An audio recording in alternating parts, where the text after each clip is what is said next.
Hi everybody, it's Emily. Welcome back to my channel. And oh my god, what a freaking shitty summer I freaking have had. Now, I'm so freaking annoyed with myself because I mean, I really wanted to like start doing the most rarest I've got in kids shows videos again, but it's just been one thing after another, and especially freaking today, and it's not even like 10 o'clock yet. My freaking cat Cookie was sick. Obviously because, you know, she ate the grass and I saw it in a puke. So yeah, sorry to be a bit too detailed, but you know, that's made me like think, oh, okay, yeah, that's grass, so I shouldn't really worry. But it's just been a freaking nightmare. I just feel like I can't get a break anymore. I just really can't. So I have been putting this off for quite some time. I'm thinking, is this really necessary for me to talk about? And, you know, should I just like move on? Just, you know, it's nothing bad at the end of the day, but it's really affected me, like really has affected me. And I just feel like that's it. I'm not going to do anything anymore, probably until I start going back to work or until I start going back to dance. So I don't know where to start. So let's just say I'm going to try and start when it happened with my birthday, which was back in July. So I really wanted to do something massive for my birthday, because I feel like, you know, I actually thought about this earlier today and I was like, I have not lived a day in my freaking life. I mean, I want to do things that like people don't even want to do with me, like have a holiday in Blackpool or go out for the day. And that's just unfair, isn't it? It's like, I feel like, oh yeah, nobody likes me. Nobody wants to do things with me anymore. And I just don't know why. It's like, geez, what is it? Is it because I'm bad tempered, or is it because you don't like me, or is it because you don't want to go to places that I admire or like never been before? So yeah, well, at least let me be the judge of that. So just the day before my birthday, actually, you know, me and my family, we planned to go to Brighton for the day. Now, I absolutely love Brighton. I mean, I went there back in February this year. And it was quite crap, actually, because, you know, it was freezing cold, like the theme parks were closed and it was freezing. So we didn't even like walk along the beach because, again, it was too cold. So, yeah, there was just no point really in enjoying the experience there. So I thought, you know, maybe if we go in the summer on my actual birthday, it'd be so much nicer because, you know, theme parks open. I can go on the rides without my mum worrying, because she hates the rides. She absolutely hates them. But me and my sister, we love them. So yeah, it was worth something. But of course, if you're from the UK, then you should know freaking train strikes, rail strikes, doctors strike. Oh my God, all of that. And still to this day, like the next 2 weekends, again, more freaking train strikes over the weekend. So yeah, that was another ruined birthday as usual. And it really sucks having them moments, because I mean, it's my birthday. I wanted to do something massive. It's like, why can't I start doing something massive rather than doing something shit, like go out for a meal? I mean, that's what I do every single year. So, you know, what's the point of doing it again? Why can't I do something exciting? But no, that didn't even happen. So that was, I wouldn't say it was disappointing. It was absolutely ridiculous. And I completely flipped out because I thought, great, another birthday ruined.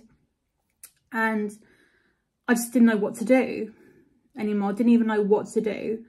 So I thought, okay, well, you know, maybe we'll save it for another time. We'll save it for another weekend. But no. So, you know, because every other weekend it's always been train strikes, rail strikes. So again, I can't go to Brighton whatsoever, which sucks. And obviously things kind of just got progressively worse from there. So my mom obviously has arthritis. She has it on her thumb, she has it in her back, and lately she's developed it in her knee. But of course, the problem with my mom is that my grandmother, obviously, like in other words, her mum, Philippa was her name. Now, Philippa had, again, arthritis in both knees, but she never took care of it. She never took care of herself. She had like knee replacements, but it didn't do her any good. She just wanted to be so lazy. And my mom doesn't want to end up like her. She's terrified of, you know, going to a care home. And it's going to sound like really selfish and really bitchy of me to say, but I do not want to be her carer when the time comes for her to get old. And I don't know if she'll start walking again. I don't know. I mean, you know, she's walking normally now, but I'm scared for when there's going to be a time when that's going to happen. So yeah, anyway, this is kind of what I want to talk about as well. So she has arthritis in one knee, and obviously because she like worked too hard, because like nobody gave her a break, it got worse and worse and worse. And then like now it just got even more worse from there, because like she said to me that I'm thinking of making an appointment with the doctors because I want to have stronger painkillers. Now, obviously, when you have health anxiety, again, this is the problem with me. I am terrified, like, of a loved one going to a doctor. I'm even terrified to see a doctor because I know it's, like, not a big deal. I mean, they can help you, but that's just the problem with me, though. It's like they're going to find something bad. Like, if you've never felt pain like it, then it's got to be something bad, something extremely worse. And I don't want to come up and say it, but if you have health anxiety, then yeah, you probably would know what I mean by that. So, and the annoying thing with my mom is that she kept going, like she kept on like trying to call them. And this shows how stupid the freaking receptionists are. They just say, oh, call back in the morning, or we'll call you later on, or just call back in the morning. And they just put the phone down. And it's sad because it's like, you think back to like many years ago, when that was never a problem. They would like just book you in to see a doctor like on the same day, not in like a week or a few weeks or even a month. I mean, seriously, when did that suddenly change? That's what I don't think I'll ever get my head around. So, and like, I did say to her, why don't you go to see a pharmacist, and then hopefully, you know, they'll feel your knee or something. And thank God, you know, she did, because that kind of reassured me a little bit. So, because the thing that the pharmacist said is that as long as it's not red, it's not hot to touch, then that's okay. It's definitely arthritis. So, you know, she was reassured. She had a big bandage to, you know, wrap around her knee, and it was doing her like no good. So again, she managed to get through to the doctors. They gave her some strong medication, and for about 3 days, it worked wonders. It, like, you know, she was able to start walking a bit normally again. But on the 3rd day, this shows how stupid that she freaking well is. She was just so happy that, you know, she was getting better. Her knee was finally going away. The pain was going away. And I mean, I literally had this plan that we was going to sit out in the garden and we are going to do the garden together. No, that did not freaking happen. So as you can tell, another plan out the window. So my mom, obviously I was upstairs and just about to have my breakfast, and I heard her like go, ah, like, you know, and then I was like, Mom, like, you know, are you all right? And then I just quickly like went on top of the staircase because I was upstairs, and then I see her like holding onto like the walls, and she was on her knees, and I am like, oh my God, Mum, are you all right? Are you all right? And then she goes, yeah, I'm fine. But she was in agony, literally in so much pain. And I was like, Mum, what happened? What happened? And then like, she said, I hurt my knee. Like, so apparently what happened was that, you know, she told me that like you know, when like you go up the stairs and like, you like bend your knee, or apparently her knee went like that, if you know what I mean. So, and that is when we had a massive setback. So because I mean, like for a few days I had to like do everything for her. I had to like clean, I had to do the ironing, I had to, what else did I have to do? Like do like the washing up and putting like the clothes outside, just like a mother would do. So yeah, and obviously like the problem with me was that I was crying uncontrollably, like literally even before, even like during the time when this even happened. So, and like every time she tried to put weight on it, she'd be in so much pain. Literally, like she always says to me that she's never felt pain like it. Like she even said that it was even worse than when she gave birth to me and my sister. And it's funny because I think, whoa, that's funny, because when you gave birth to me, that was like the funniest experience you had. You was hardly in any pain at all. So I don't know what it was. So again, she struggled, like, you know, trying to like walk properly, and she couldn't even like move her leg or anything. And that was terrifying. And she tried to call up the doctors again, and again, they were like, no help. So I was like panicking, like secretly inside, but randomly I remained so calm. And I was like, what am I going to do? What can I freaking do? Because I mean, like the problem was that I was home alone with her, my sister was at work and her boyfriend was, obviously he lives in Bromley, and obviously I live about half an hour away from there. So I was like, what can I do? What can I do? And then like, she said, I think I need to go to the hospital. And that's again when my anxiety got so bad, because I thought, oh my God, it's even more serious than usual. And so I said to her, all right, well, let's get you a cab. Let's get you a cab. And then like she goes, well, no, because they're not going to help. So I said, okay, well, I'll phone an ambulance. And then they said, again, they're not going to help, which I had to admit it. But yeah, it's kind of true, because, you know, you hear stories about how they arrive like in a couple of hours when normally they should arrive sooner. And if they did come, they wouldn't do anything about it. I don't know if they would. Now, obviously, as you know me, I'm terrified of doctors and stuff like that. And to make matters worse, my mum broke down in tears, because like the problem was that she felt so guilty because I was doing everything for her. And like she kept saying, I'm the mum, I should be doing that. And I kept saying, her mum, you're in freaking pain. You can't even like move your leg. Like there's nothing, I have to freaking do it all. So yeah, and then she tried to ring up my neighbour, but like, you know, if we can have a lift to the hospital. But apparently she had like, you know, she had like kids to worry about and like had problems with her car. But this shows how nice she was. She actually like came to our house. She looked after my mum. And then like we called up my sister's boyfriend and he agreed to come and obviously take her up to the hospital. But the fact that like he lives in Bromley and you got roadworks, you got traffic, it was just, he arrived within about an hour, and it was just frustrating. I was like pacing around, you know, like the front room, panicking inside. Because my mum was sitting on like the staircase, and again, you know, because like she needed like the toilet, and I had to like take her up the stairs and stuff like that. So yeah, it was like looking after and like caring for an old person. And I thought, this is not what I want. I don't want to become a carer. And I feel like a bastard admitting that. I really do feel like a bitch, you know what I mean? I shouldn't be a bitch, you know, for what I'm saying, you know what I mean? So yeah, so, you know, me and my mum, actually, no, me and my neighbour, you know, we helped my mum. You know, I walk into the car, obviously my sister's boyfriend car, and, you know, he like drove her there. And thankfully, you know, she was seen right away. I mean, like, I don't know why I'm getting upset. Sorry. And I just waited at home, and what made it so bad was like, there was like kids watching, you know, watching my mum in pain, and like, and there was a couple of other people just watching, and nobody was there to give me like a shoulder to cry on or anything. So that again was difficult. And I just thought, oh my God, how am I going to cope? Like, what are they going to do and stuff like that? And I thought, oh God, because like, I think she got to the hospital about like 1:30 or like 1:30.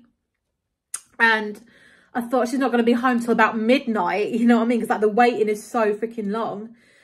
But she texted me about an hour and a half later telling me that she had her knee x-rayed, and apparently there was nothing there apart from the fact that like the cartilages, I think it's called, apparently it's part of the bone or something, and that was actually like gone. So now it's just bone on bone, which is painful, and of course, you know, severe arthritis. So in other words, it was just a very severe flare-up of arthritis. So, you know, I was glad about it. And what was very annoying was that my sister was obviously like working, and she couldn't like come home, which was out of order, obviously, you know, because I was there. And this is like the worst thing about, you know, getting a job. It's like, what happens if like there's a family emergency and you can't leave? I mean, that's just bollocks, if you ask me. It's absolute bollocks. So yeah, she came home, and like she wore like this massive bandage on her leg, and it just felt so awful. And my neighbour helped her carry home again, like, you know, helped her walk to the sofa.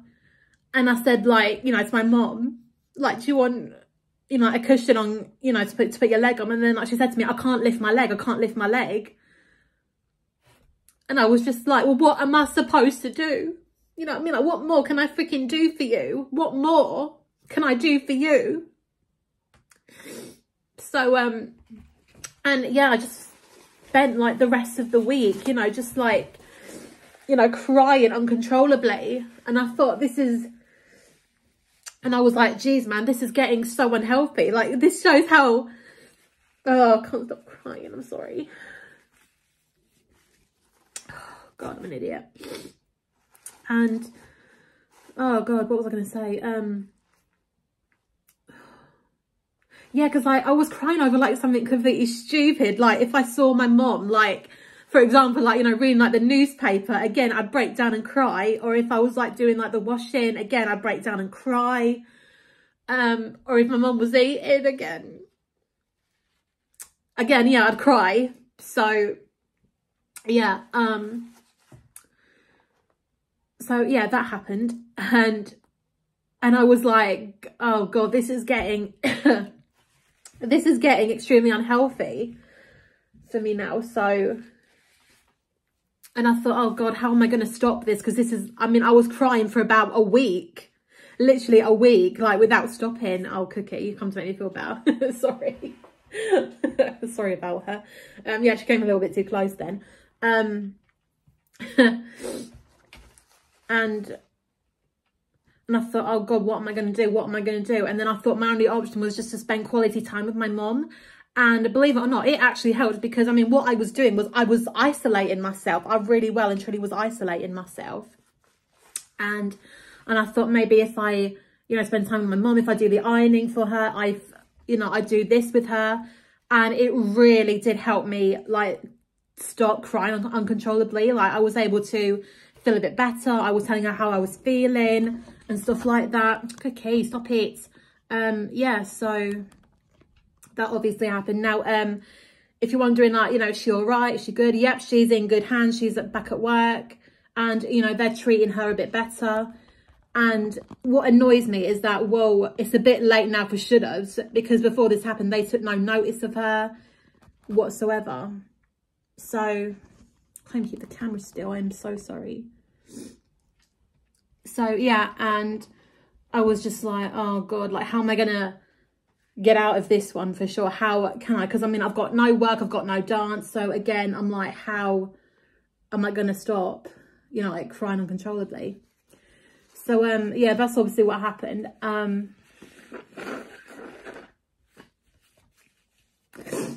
obviously what annoyed me the most was that my sister and her boyfriend, they went to London.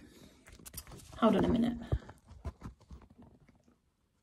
Oh, hang on a second, I need to stop this. That's better. Sorry about that, everyone. So, yeah. And apparently, like, my sister and her boyfriend, they went to London for, like, I don't know if it was like for the day or for the night, just to have some drinks. And what really annoyed me was that, because I'm the one that's been wanting to go out to Brighton, I'm the one that's been wanting to go out, do something exciting. Now, the problem with my sister's boyfriend, which I kind of do understand, I mean, he doesn't like driving around London, obviously, you know, because like the roads are so different, and it's quite daunting actually, you know, like sometimes like when I'm walking around London, I get quite nervous just crossing the road because the roads are so different. You know what I mean? So it's quite daunting, really.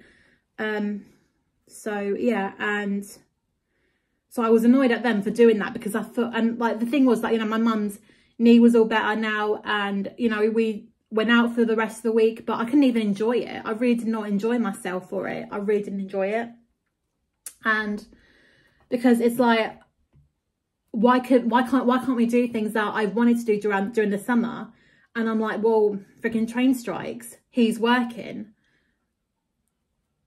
So yeah, which really sucks. So we tried it again. We tried to go, we was thinking about going maybe like at the end of this month for the weekend, but again, train strikes and another train strike the next weekend. So again, not fair. So, and another thing as well is that the other day, me and my mum and my sister, we had a charity football match. We had like the police, we had like people from the cafe, and people from her work again to, you know, like have a match. And, you know, it was good because like we raised about £200, obviously, for the Alzheimer's research or Alzheimer's Society.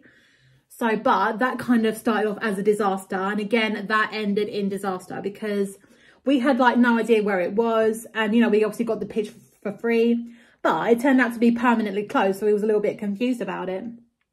And we got in the cab, and we didn't even know like where to get off, and he didn't even know either. And because I mean, like shortly after that, me and my sister, we was gonna go to like have some ice cream, and then we would go to the cinema, see the Haunted Mansion. Can I just say, the Haunted Mansion film is so freaking good. I highly recommend watching it because Lakeith, whatever his last name is so freaking gorgeous. So yeah, and then it lasted a lot sooner than we expected, so we thought, oh good, so you know, we've got a very good lead.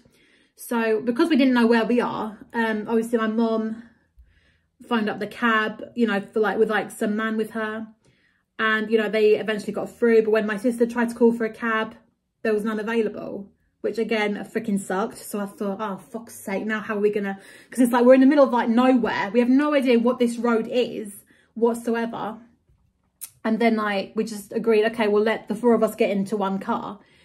And this, and obviously the taxi man arrived, and he was a right little bitch. I mean, because like we all get in, and then like he said, oh, I can't fit 4 people. And I'm like, excuse me, but there are like no other cabs around. Like, we're in the middle of freaking nowhere. We're completely freaking lost. Can't you at least have a bit of respect? But my sister, being the most sweetest, was like, oh, I'm so sorry. I'm so sorry. And he kept, and like throughout the whole journey home, he kept on like saying, like, oh, you must know where you are. You must know where you are. You've got to say this and that. And I'm like, oh, shut the F up, will ya? You know what I mean? Like, I know it sounds nasty of me to say, but I was just so angry because I'm like, we're in the middle of freaking nowhere. Can you not see where we're coming from? You know what I mean? And, you know, yeah, again, I completely like lost it. But again, he didn't need to hear it. So, and we thought, okay, good. You know, we've still got plenty of time for this cinema. We've still got plenty of time. We can still make it. We still have some ice cream and everything. But the problem is that by like nearby our bus stop, there's literally like roadworks, and they're freaking everywhere. So as you can see, the freaking traffic is literally unbearable. So, you know, again, we waited for a bus. We got on. We waited for about 10 minutes because of the stupid traffic. And we thought, oh, good. Okay, we're getting there. We're getting there. We're going to arrive by about 3 o'clock. So we have about 45 minutes. But just before our stop, just one stop, the bus broke down. And I was like, fuck's sake, what more can I possibly put up with? When is this all going to stop? And I mean, you probably would say to me, why don't you just walk there? Now, let me freaking tell you something, because like the way up to our next stop, there are no pavements to walk. And there's a hill with an open road. There are like cars everywhere. So it was impossible to freaking walk to the next stop. And again, you got like abandoned houses, you got abandoned buildings. So God knows what would have been there. So again, it was impossible for us to walk there. So I was like, I'm going to go home. I'm going to go freaking home. And boy, did I again, I freaking lost it. And that was the final straw for me. I thought, no, I'm done. I am not going to leave the house until I go back to work and dance. I don't care. I really don't care anymore. And still to this day, yeah, I'm sticking with it. So, yeah, because I think, geez, after all of this crap I have been through, it's like, do you know what? I'm done. I'm seriously done with everything. I mean, nobody can give me a hand. Everyone's telling me, oh, stop overreacting. Oh, stop. Just control yourself. And I'm like, well, do you know what? One thing I'm going to say to that is, if only you were there, then maybe you would see my point. You'd be on my side. So, yeah, I am so done with the summer now, which is shit, because, I mean, this time last year, I was living my best life. I was doing something exciting. I was going out more. But this time, I've hardly been anywhere. And what made it so bad was that people I knew was out on holiday. And like they knew about what happened, but they didn't even care. They really did not care. It's all about what they freaking like and what they freaking do for a living. And it's like, I look at their pics and I'm thinking, why can't I be there? Why? Why can't I have the decency to freaking be there or even book a flight? But the problem with me is that I don't like being alone. Like, I don't like traveling alone, because I mean, like, who would freaking do that? Who seriously does that? And I'd rather be with people I know that I can trust. So, yeah. So, yeah, still to this day, I'm freaking done. I don't care what happens next week. I'm just going to focus today on tomorrow as well. So, yeah. Anyway, guys, that is the end of my why this summer has been so shit. And yeah, God knows what's going to happen tomorrow, what's going to happen the day after that, but I'm not going to go anywhere. I don't care if my family beg me to. I don't care if they've got a few days off, because there's no point in it anymore. So yeah, anyway, I apologise for crying earlier, but I think it's like what got to me was that saying how I don't want to be my mum's carer, because I thought we would have like many more years until we would suddenly come to that. And I just feel like, oh my God, it's going to happen sooner. Like, it's going to happen sooner than I think. So, or than I thought. So yeah. Anyway, guys, I have no intention of, I mean, I do have an idea, which I keep saying every single time I do these talks, about the most rarest and forgotten kids shows. But at the moment, I have no intention of uploading whatsoever, because I know that is definitely when I'm at my most happiest, I'm on my smiliest. But again, I don't know when it's going to happen again. I feel like, yeah, maybe I should end it for good, but no, because I enjoy it. You guys enjoy it. So, but for now, it's still on hold. So yeah. Anyway, guys, I'll see you guys very soon. And hopefully, I don't know when it'll get better, but I don't think it ever will. So yeah, I'll see you soon.